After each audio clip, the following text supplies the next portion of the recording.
ఈ షార్ట్‌లో Honda Shine 125 front stumble springs అయితే చేంజ్ చేద్దాం. ఫస్ట్ టైర్‌ని అయితే రిమూవ్ అయితే చేసుకోవాలి. తర్వాత ఫ్రంట్ మడ్ గార్డ్‌ని కూడా రిమూవ్ అయితే చేసుకోవాలి. ఇక్కడ కనిపిస్తుంది చూసారా? వీటి దగ్గర అయితే బోల్ట్ ఉంటుంది. దాన్ని అయితే లూజ్ అయితే చేసుకోవాలి. హ్యాండిల్ దగ్గర ఉండే స్టంబ్ బోల్ట్‌ను లూజ్ అయితే చేసుకోవాలి. తర్వాత కింద ఉన్న బోల్ట్‌ను హ్యాండిల్ బోల్ట్ లూజ్ చేసుకుంటే ఇలాగ స్టంబ్ రాడ్ అనేది ఫ్రీగా బయటకు వచ్చేస్తుంది. స్టంబ్ క్యాప్‌ను స్క్రూ డ్రైవర్‌తో ఇలా తీయాలి. క్యాప్ తీసాక స్ప్రింగ్‌ని కూడా రిమూవ్ అయితే చేసుకోవాలి. స్టంబ్ పైన ఉన్న బోల్ట్‌ని రిమూవ్ చేసిన తర్వాత లోపల ఉన్న స్ప్రింగ్స్‌ను, రాడ్స్‌ను బయటికి తీసి ఇలా పుషింగ్ చేస్తూ ఆయిల్‌ని అయితే బయటికి తీసేయాలి. తర్వాత పెట్రోల్‌ని యూజ్ చేసి అన్నిటిని నీట్‌గా క్లీనింగ్ అయితే చేసుకోవాలి.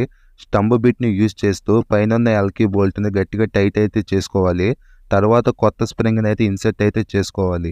కింద ఫిట్టింగ్ మొత్తం అయిపోయిన తర్వాత స్టంబ్ రాడ్‌లో 135 ఎంఎల్ స్టంబ్ ఆయిల్ అయితే పోసుకొని బోల్ట్‌ని అయితే ప్రాపర్‌గా ఫిట్ అయితే చేసుకోవాలి. ఈ షార్ట్‌ని అయితే లైక్ చేసి ఛానల్ అయితే సబ్స్క్రైబ్ అయితే చేసుకోండి.